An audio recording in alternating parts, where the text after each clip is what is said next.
الحمد لله رب العالمين والصلاة والسلام على رسول الكريم وعلى آله وأصحابه ومن استنى بسنة ليوم الدين.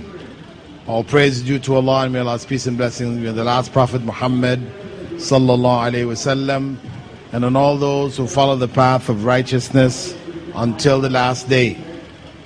Okay, in our previous session we completed the practical for Dawah and the method of giving Dawah to the atheists. Basically, we looked at their arguments and how do we respond to their arguments. The philosophy or the understanding that they have for their belief.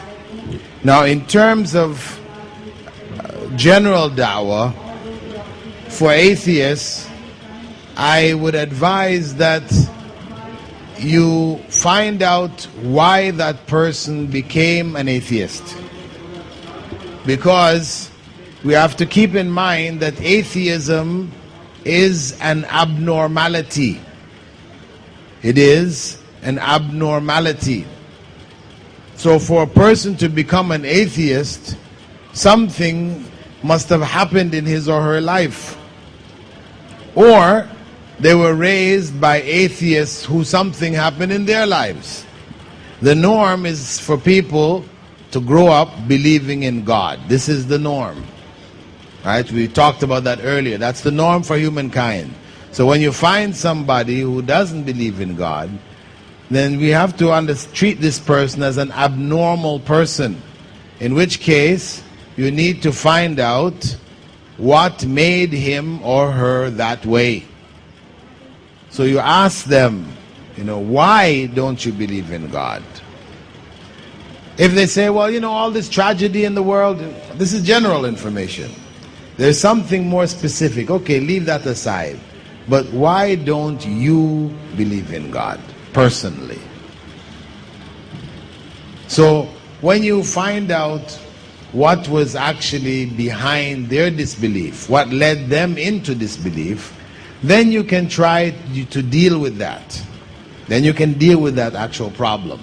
And in most cases, it is some tragedy, as I've mentioned before, some tragedy they had in life which they could not find an explanation for. That is the most common occurrence. Somebody like Stephen Hawkins, this British mathematician, genius, sitting in the seat for mathematics at Oxford, an ancient seat,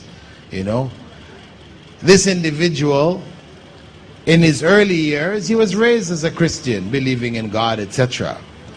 And then his genius came out. He, became a big figure in his teens, his late teens. Then he started to suffer from this spinal disease, which he started to lose control over his limbs. His body was crumbling within itself, till it led him to that position where he is moved around on a electric wheelchair. He can't even speak. Somebody has to punch out sounds for him to be able to speak. And after this happened to him, and he came to India, they took him around India. He looked at different parts of India, and he saw 1 billion people living here. People who were living lives which were, in his view, of no consequence. They were born, they grew up, they procreated, and they died. Finish. They added nothing to human civilization and knowledge, etc. They were just like ants, but they were healthy. So this was something which struck him. Why? I, who have so much to add to civilization, to benefit humankind, I am in this state. And these people who have nothing, but they're in good health. Right? There can't be a God. There's no reason for this. I'm the one who should be healthy and good, you know. They who have nothing to offer, okay, let them be crippled like me. See, so not being able to explain and to understand why he is in this state, tragedy, led him to atheism. He wrote his book on the history of time, you know, and so on and so forth. Complete atheism. Later on, his nurse fell in love with him, and he fell in love with his nurse. He divorced his wife, married his nurse. Love came into his life. Then he started to believe in God again. You see, his writings change. You know? Is this how people are? This is how people are. You know, when there's tragedy, you can't explain it, you resort to atheism. When life goes well, things are good, okay, there's a God. I found love. You know, so like Hawkins, if you go into different people's lives, you will find that the reason for their atheism is tragedy. This is the most common one. Or, as I said, it could be that they were raised by parents who were themselves atheists, who became atheists as a result of some tragedy in their lives. Or their parents, you know, maybe a couple of generations of atheists. That could be too. But usually this disease, when really it is a very grave disease, for a person to deny God's existence. That is a very grave disease. For a person, for that to happen, there is usually a cause. There's usually a cause. And even the person who was raised as an atheist by his parents or her parents, many times they find Islam. Many times, or they find belief in God, you know. If they end up in science, etc., you'll find actually surveys done amongst the scientists. The vast majority of them believe in God in the West, which we think of as a secular, atheistic type society. The majority of scientists, biologists, you know, astronomers, chemists, geologists, they believe in God. Where you find the disbelievers are in psychology, sociology. This is where the disbelievers dominate. You find most of them are atheists and this. But those who are in science, because science shows them really what is man in relationship to this creation. They know when they get up behind a telescope and they look out into the universe, it humbles them. There's got to be a God. And there's actually an issue of Time magazine. For those of you that are involved in Dawah and dealing with science, it's good to get that issue of Time magazine, which focuses on, you know, believers among the scientists. You know, that science leads to God. Something I've forgotten the exact title. If you email me and you need the exact title, because of course it will be in the archives. You can always look it up. But it's very good articles, and they have different scientists explaining why they believe in God. Nuclear scientists, others, you know, are talking about different issues and different aspects of science which indicate, no doubt, there has to be a God. You know, so it's a very good article. If you need the title, as I said, of the issue, email me and I'll get it to you. I've saved it. You know, it's very, very interesting. Huh? Email address bilal17@bilalphilips.com. Bilal17, 17, BILAL, @bilalphilips.com. Philips is 1L, PHILIPS. Huh? Okay. Now we're going to shift over to the practical.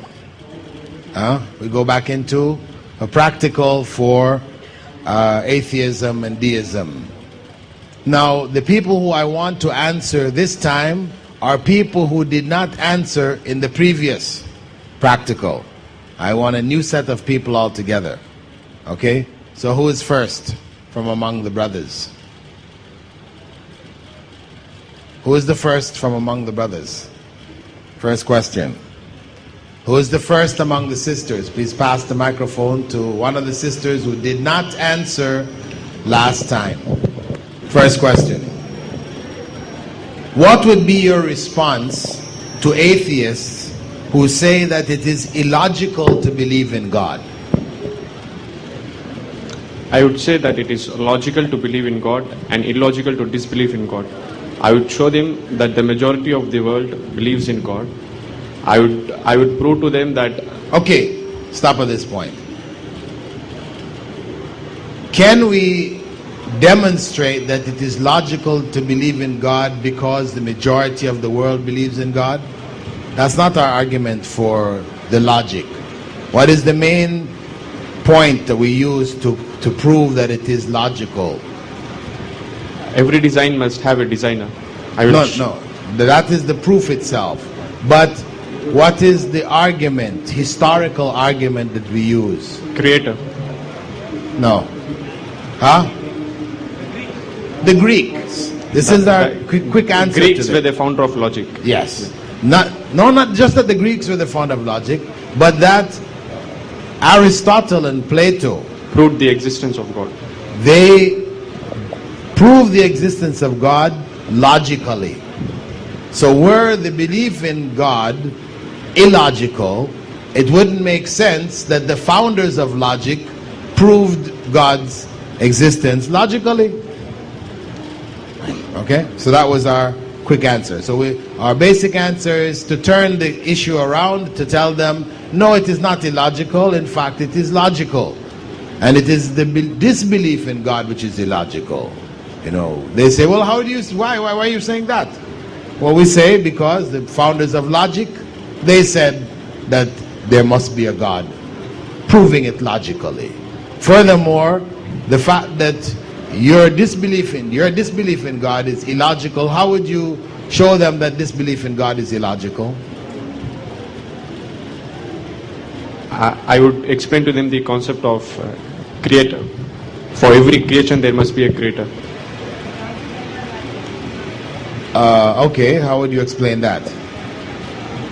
A design must have a designer.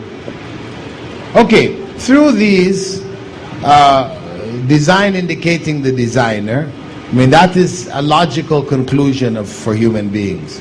So to say that design doesn't indicate a designer must be illogical. So that's where we can easily show the issue of logic, because common sense tells us that if something has a pattern, something had to have made that pattern. That's common sense. That's our life experience.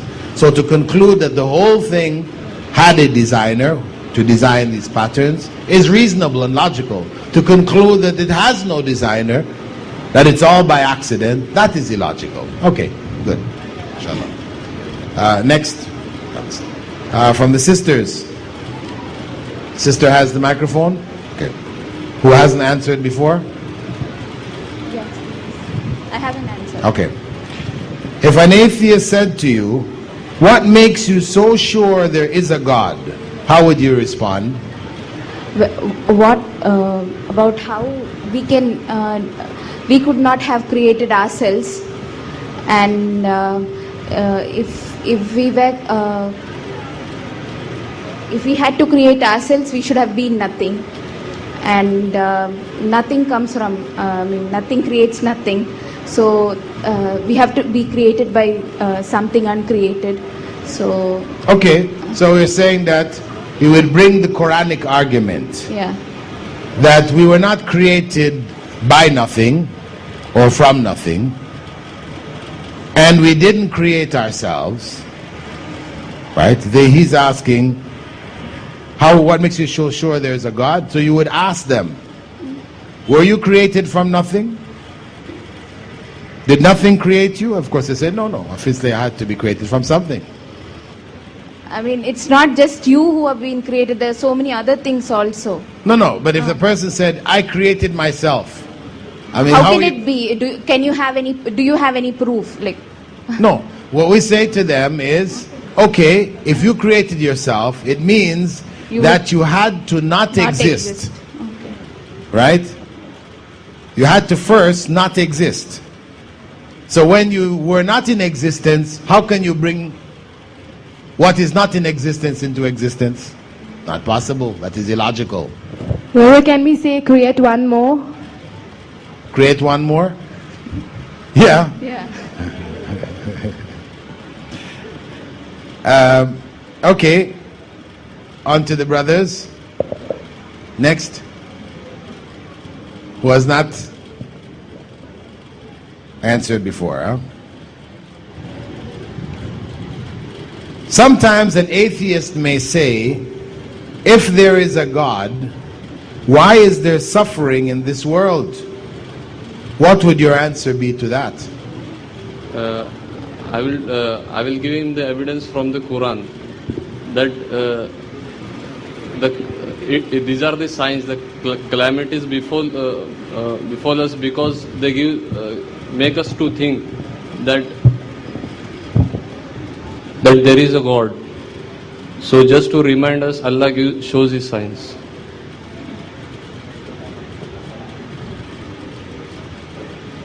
Just to remind us, Is that right? Allah shows His signs. So He puts people under all this suffering just to remind us. No, if you are not obedient to Him, then to let us make on the straight path, bring us on the straight path, He shows us by giving some calamities. Well, for the atheist, he would say, couldn't He have done it another way? Rather than putting suffering on little children and innocent people just to make the rest of us know? Because till then you don't lose something from you. No, the safe way for this issue, right, is to go into the issue of evil, right? If there is a God, why is there suffering in this world? We're talking about your issue is here of evil, harm. We explained to him that what we perceive as evil and harm is relative to our perception. We might see something as evil and harm, but there's actually some good behind it. Right? Don't jump straight in to explain that it is calamity to remind. And of course, we believe this. This is part of the purpose of calamities. But you're going into details. Better to give the general principle first. General principle that what you perceive as suffering, like the child who perceives the dentist's needle or the doctor's injection as suffering, right, is really for something good. So you just give that generous. If now he presses the point and wants to know more details, okay, I can understand in the case of the child, and in the case of the individual. But what about the group of people?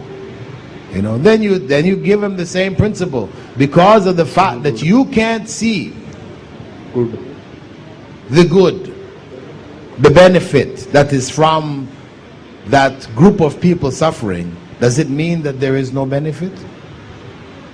See, rather than try to get into the details, as I said, from our side, because we have already believed and understood and accepted that whatever calamity comes from Allah subhanahu wa ta'ala on us is for our betterment, we can now see the different ways that it is for our betterment.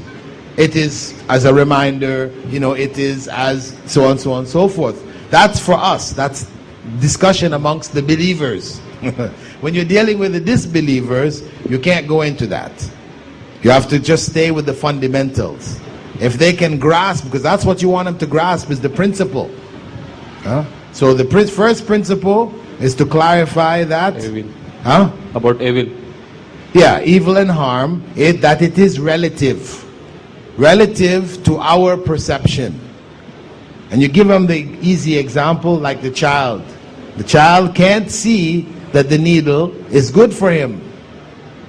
But you as an adult can see it. So it's relative evil here, isn't it? That's clearly relative evil, right? So similarly, when you see that tragedy or whatever, with your limited foresight, you can't see it except as evil. But That is good. God, whose knowledge of all things is greater, knows that it is for a good purpose. Maybe you'll find out later on, you deal with it in this way. Okay? On to the sisters. Sister who hasn't answered. Some atheists argue that this world works fine without having to imagine a God. What answer would you give them? Can you repeat the question? Some atheists argue that this world works fine without having to imagine a God. What answer would you give them? I can give an example of a school. Like when children comes, when you don't tell them how they behave, for example, it's like, when if you don't have a teacher there who to instruct them, you have to be seated here around this time, and then there'll be a total confusion. The children, they'll be on their own, so there's no one to guide them. So each person will be doing what they want. So you need somebody to guide you, who knows, and only a creator can guide you. Okay, Control. if you're using the school example, we could say that the children playing in the playground, right? They came to school and they played in the playground. For them, school was fine. Playing in the playground, enjoyable. It was fine. But is that what they're supposed to do at school? No. So the fact that the world seems to be going fine without having to imagine a God, does that mean that the world is really going fine? See, this was the point. We're dealing again with relative good. What may appear good to you as an atheist, you think the world is fine without having to think about a God. That doesn't necessarily mean it is really fine. Right? So without God prescribing for us how this world is supposed to be, then the likelihood is that we're not going to be doing what we should be doing here. That's the point. Okay? So you use your school example. Better to use the children in the playground, or without the teacher, you could say in the classroom. They may be having a good time jumping up and down on the desks and throwing chalk at each other. It's fun. It's going fine. You don't have to think about the teacher. Or in the playground, you don't have to think about why you're here at school. But will they fulfill what they were in school for? No. They will not. You need to have that teacher there. You need to have instructions what to do in the school. So that would be our answer. Shukran, sister. One of the brothers who hasn't answered. Atheists occasionally claim that the world and its constituents are uncreated. It always existed. This was Hawkins' book on the origin of time, or the history of time. That's what he was claiming in it. How would you refute this claim? Can I have the question once again? If an atheist claims that the world and its constituents, what is made up of, are uncreated, it always existed, how would you refute this claim? I'll give him the example of a man walking on a beach. He sees a footprint in front of him. He cannot say that this is because of sand and water mixing and becoming a footprint. This is because someone has walked in front of him that it has become a footprint. So just like that, nothing cannot come to this world without being created.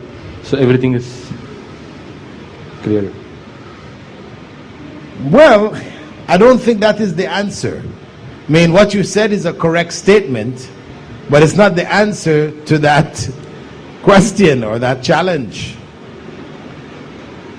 If it is uncreated, meaning it was always there, it has no beginning, that's what you're dealing with.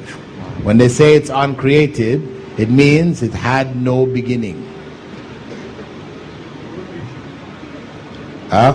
So how do we respond to the claim that this world had no beginning? You can give him the example. If it doesn't have a beginning, then we can ask him, if you see anything which has been produced, you can see a designer for it. Nothing just comes in front of you by falling in front of him. For example, if you see a mic in front of me, it did not come falling in front of me. You can just give him an example. So it has been created by somebody and placed here. So this is how world, which is so complex, it has all complex things. It cannot be created as such, and cannot come with an explosion or be like that for a long time. It has to be created by a creator. See, you're still dealing with the issue of accident or design. You're not dealing with things being in existence without a creator. It is always there. You still haven't dealt with the question. You have an answer to this one? Please. Maybe we can give the example of taking different colors of paint and put it in a bucket and trying to throw on an empty wall. And if you think you can create the painting of Mona Lisa, it's not going to come even if you try a million times. No, but this is still an example of design and the designer. This doesn't explain him saying that things were always there. The design, for example, they say, was always there. The design in creation, which it was always there. It had no beginning. Nothing can be created from nothing. Something has to create something. And God was already there. So He created us. Well, they say, there is no creation. It just always was there. This world, matter.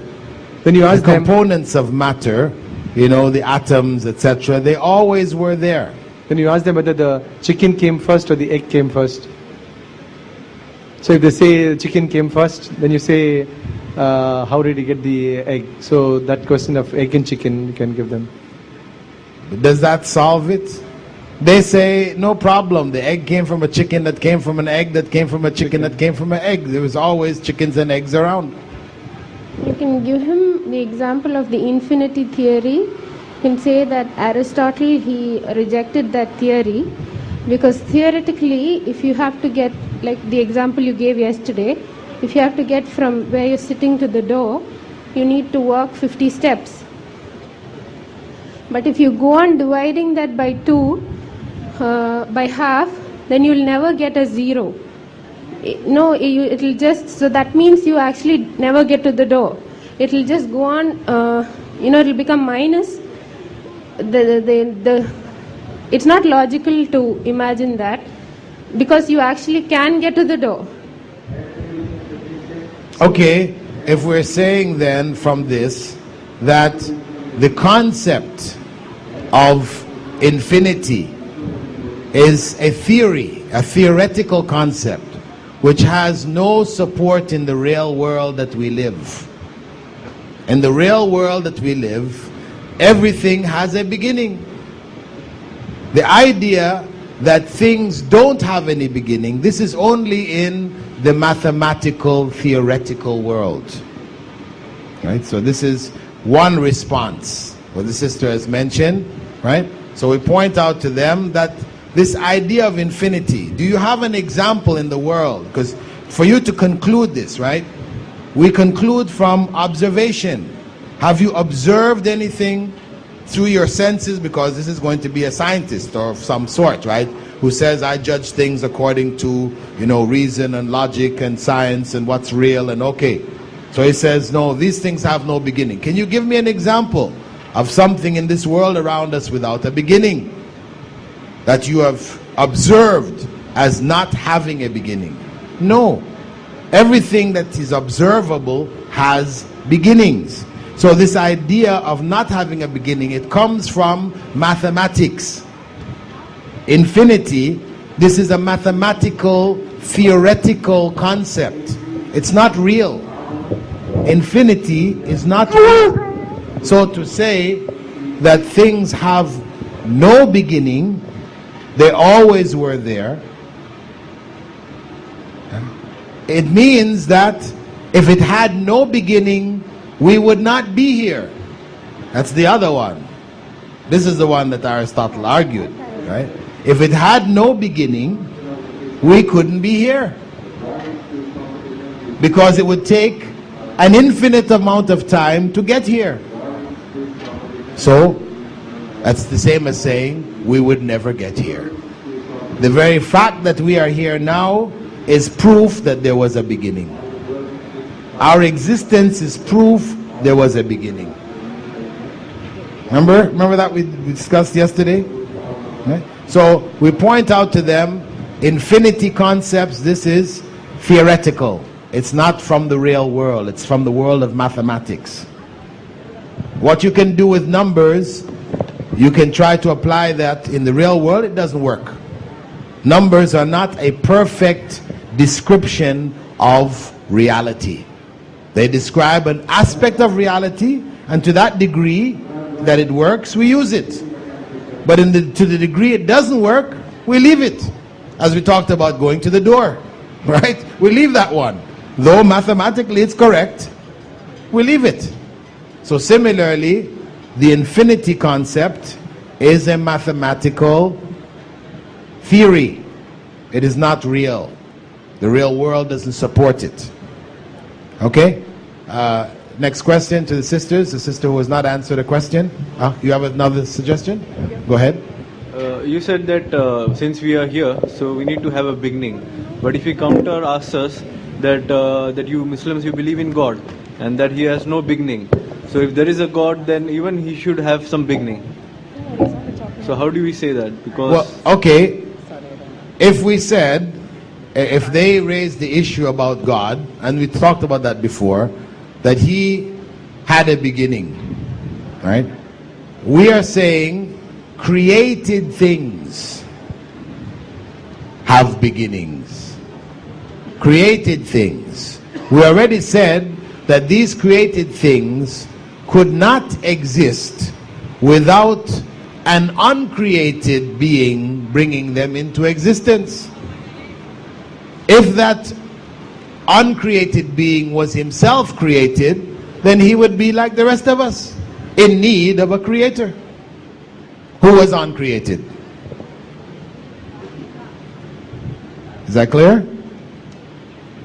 If they say, well, even your God must be created. No, we say He is not included when we say everything must have a beginning. We talk about every created thing must have a beginning. That is the nature of created things, that they have beginnings. And their beginning, what started them to exist, had to be uncreated itself. Otherwise, it is within the same circle of created things, in need of a creator.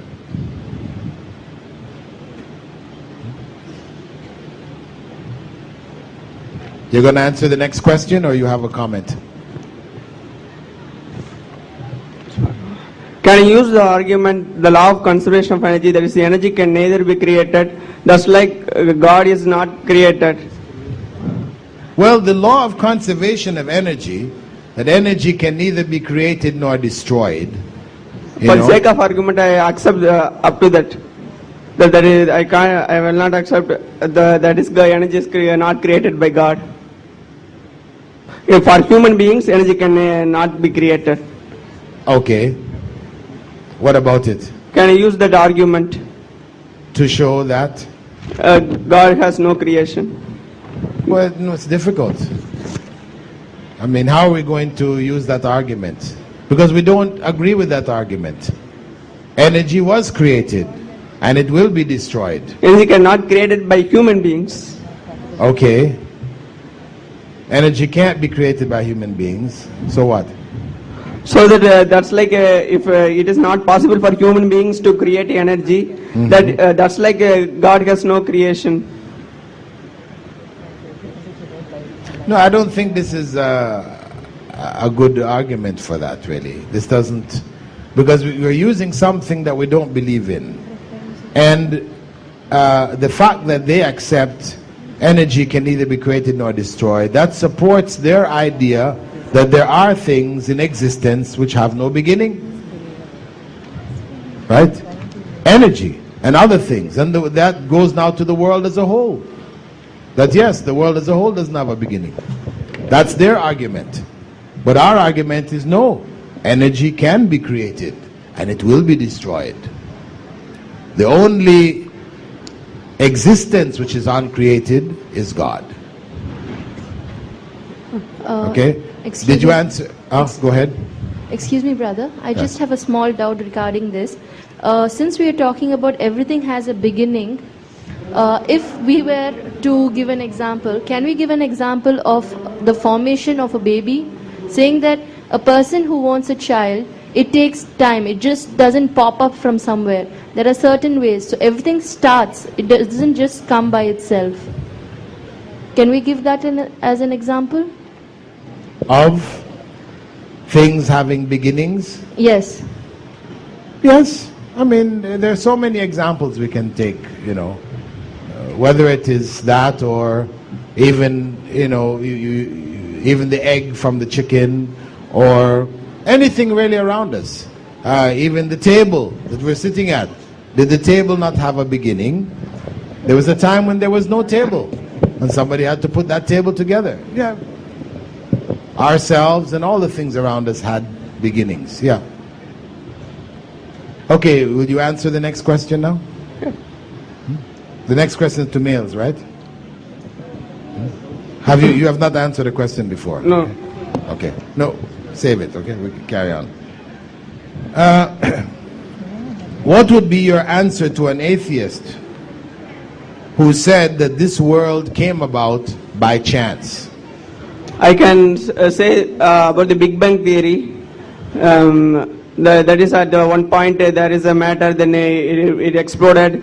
The Big Bang theory I can counter with the Big Bang theory.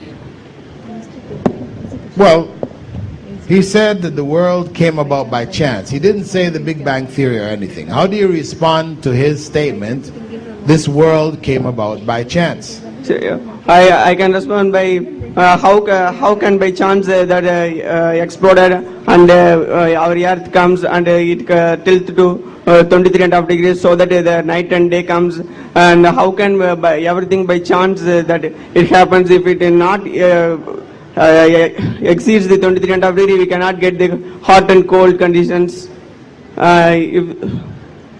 Well, the thing is, you know, try to answer according to the question. Because what if after you went through all that explanation, this person says to you, actually, I don't believe in the Big Bang theory. You know, then you've just wasted all that time, okay? Because there are other people who have other ideas. You know, Big Bang theory is not the only theory out there. It's maybe the most popular one, but there are other explanations, right? So Hawkins had a different explanation, that it's a, you know, expansion and coming, you know, contraction and expansion and contraction, just continually going on like that. So the point is that he said chance. What you deal with then is chance producing design. So your answer should come from that perspective. I can use that Mona Lisa example. That is a painting that if you throw a paint, it cannot produce the Mona Lisa at every time. It can. There is no chance. And I can use that argument of mathematics that we cannot reach 0 point. Okay. The simple question is that the person is saying that this world came about by chance. You say to them that chance, for chance to produce design everywhere, is no way. If you even argue that chance can produce design occasionally, because we did say you throw paint against the wall and it could look like a hand, could look like a head, some little, you know, design accidentally. This does happen. This is real. We have to admit that. But everywhere, this is our point. Everywhere and in everything, no. Chance producing design would be only occasional. It means the mass of this world should be without design, and we will find design only in a few places. If he argues, no, it's okay, the chance could produce design everywhere, okay, then that's when you bring your bucket of paint, throwing it against the wall, right? Then how many times when you throw the bucket against the wall does it produce a design? Right? It should produce a design every time. Right? Every accidental thing you do should produce some design. But that's not what we find in the real world. Real world is that most of the times there is no design. Design is only occasional. So therefore, his argument that the whole world with everything designed in it came as a result of chance is illogical. That's all we can come back to him from and say it's illogical. Well, he says that's what I believe. Okay, that's what you believe. We have to leave you there. Right? Here is what we call, we say to them, this is the point where you now have blind faith. What you accuse us of being blind, here's your blind faith. Because logic doesn't agree with you. Yeah? Logic and reason says no. But you say, but that's what I believe. That's your blind faith. Okay?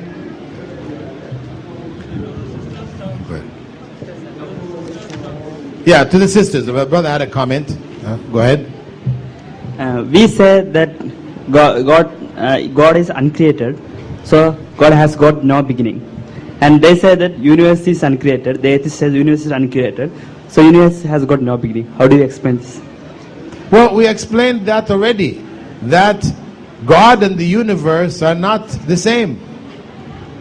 God and the universe are not the same. One is created, the other one is uncreated.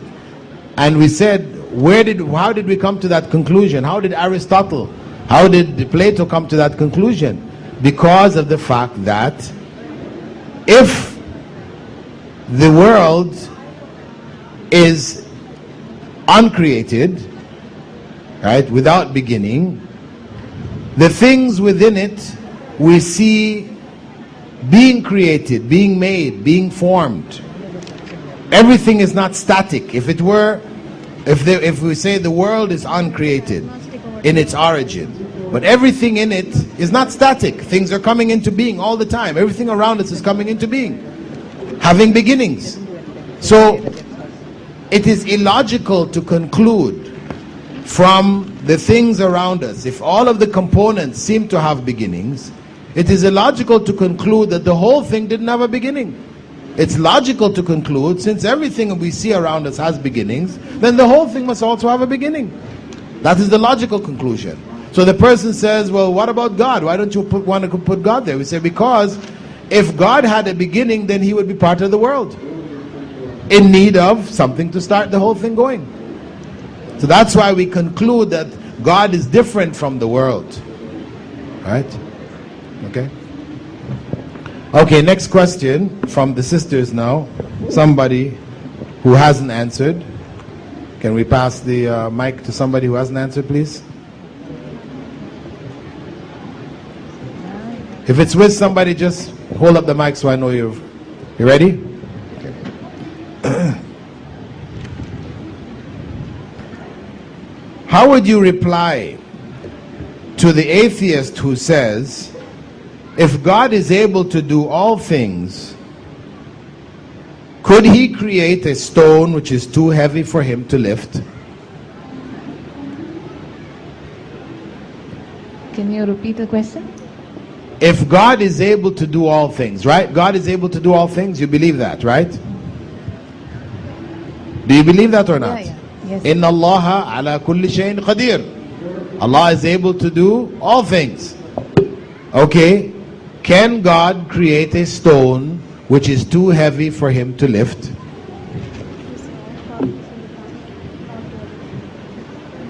Saying that would be like God is deficient. I mean, he creates something that he can't lift. He's all powerful, he can do anything. But if he does that, that would be like proving that he's got some deficiency in him. So then he ceases to be God then. Okay. So what are you saying? He can't do it or he can do it? He can do it but will not do it. He can do it but will not do it. Okay. Alhamdulillah, that was, a good attempt at resolving it. The main way, the best way to deal with this type of a question is we say to them, and this is what the sister was saying, that when we say God is able to do all things, we mean all things which are godly, not things which will make him no longer God. Right? Not things which will make him no longer God. These are what we call absurdities. If you say that God is without beginning, that's his quality. To ask, can God have a beginning? Can God be born? That is nonsensical. You already said that he is without beginning. So to ask, can he have a beginning, is contradictory. It is a nonsensical question. We call these the absurdities. So we don't attribute to God absurdities, things which will make him no longer God. Okay? So that's the way we end that argument. And this argument actually was used by the atheist scientists of the Renaissance, against the Christian philosophers. This is how they threw them into a quandary, how to answer that, right? Because they were already using the idea of God having a son based on the same theory, that God is able to do all things. That's what you may find a Christian asking you. Well, don't you believe God is able to do all things? Why couldn't he have a son? You understand? So this is why being able to answer the atheist enables you now, empowers you to answer the Christian's argument in that case also. Okay? So, as she said, to say that he is, to create a stone which he is not able to lift would be to imply deficiency with regards to God. I mean that he's no longer God, because God is the greatest. Nothing greater than he. Right? So, such a creation is absurd. Absurd.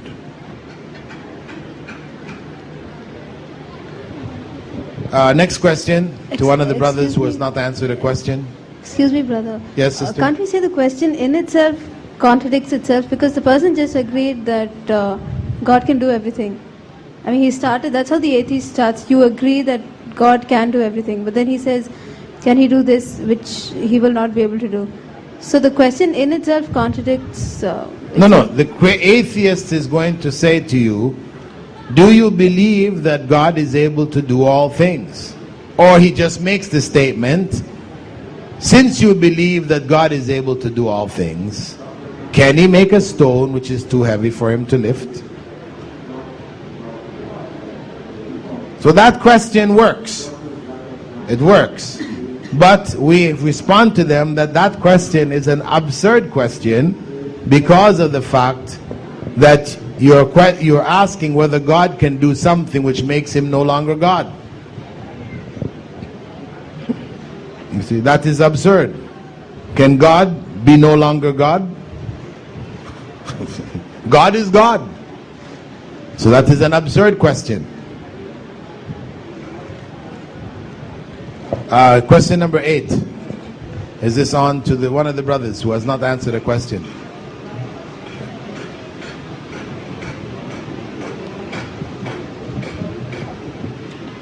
If an atheist claimed that God is a figment of human imagination, what would your response be? First of all, it is that we can't imagine God. We can't have imagination of God as being compared to human beings. We can't compare him to anyone because...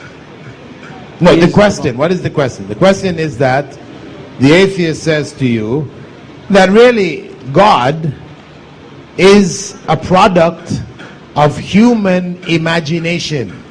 He doesn't really exist We just made him up. This is what Freud and Durkheim and others claim. Human beings made up the concept of God. God is a figment of our imagination, not real. No, but we can say that it is norm to have the nature of human beings to believe in God. And secondly, we can prove from the concept of God, from the scriptures as well as even logically the existence of God. Okay, I would say that the fact that the vast majority of human beings, this is where we bring the ijma argument here. If it were the imagination of human beings, then we would find it not a consistent belief everywhere. It wouldn't be consistent. The fact that human beings everywhere you go in the world have this belief indicates that there must be some reality to it. There must be some reality to it. So the one who says it is our imagination, we say no, it is your imagination that there is no God. We turn it around. It is your imagination that there is no God. The rest of the world is convinced that there is a God. And we have proof. We're not basing it merely on wishes and whims, desires. It's based on proof. And then he will ask you, okay, what is your proof? And then you go into the proof. Right? Okay? And one thing to keep in mind, that though science claims to establish its facts by proofs, when you look at the reality of the proofs, they are not concrete but by inference. They're things which infer, right? They are concluding from something. For example, magnetism, right? This is a fact of science. Science works with magnetism. It calculates its power and its strength and the magnetic forces between the atoms and, you know, between planets and the gravity of the earth and all these other forces which are related to the magnetic force. But nobody has seen magnetic force. They only know it by inference, by how it acts on other things. They conclude that it exists. So the idea that we believe in God by concluding from design, concluding from things having beginnings around us, is just as scientific as the scientific method of proving things in general. Okay, so don't think of it as being, yes, it's a logical argument, but it is the basis of science. It is the basis of science. So much. If you look at all of the major theories, which have now become facts, or they consider them to be scientific facts, you'll find at the base of them some elements of inference. This is inferred. This is implied. We have understood this from that. We can give the example of the breeze. That the person, when the breeze is coming, he had to accept that breeze is there. You can't imagine the breeze, how it is and how it is. Example of breeze. The breeze. Yeah. So we can explain that now. You can not see the breeze, but you have to accept that the breeze is there. Yeah, you feel the effects. Yeah, you see the effects of the breeze. Yes, breeze is a good example also. The wind.